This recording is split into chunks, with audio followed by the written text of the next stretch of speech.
পটুয়াখালীর কলাপাড়ায় যথাযোগ্য মর্যাদায় উদযাপিত হচ্ছে মহান বিজয় দিবস। বিস্তারিত থাকছে শহীদ মোহাম্মদ রাসেলের প্রতিবেদনে।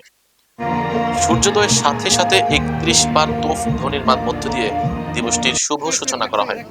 পরে সকল সরকারি, বেসরকারি, আধা সরকারি, স্বায়ত্তশাসিত বেসরকারি ভবন এবং বিএনপি জামায়াত ইসলামের উপজেলা কার্যালয়ে জাতীয় পতাকা উত্তোলন করা হয়।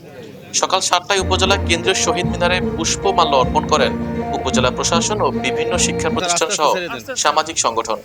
সকাল ৮:৩০টায় প্রেস ক্লাব সংলগ্ন উপজেলা প্রশাসন মাঠে জাতীয় পতাকা উত্তোলন ও মনজ্ঞ কুচকাওয়াজ অনুষ্ঠিত হয়।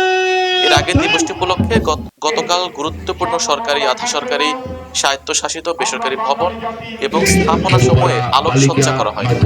দিবসটি উপলক্ষে ৩ দিন ব্যাপী বিজয় মেলার আয়োজন করেছে উপজেলা প্রশাসন।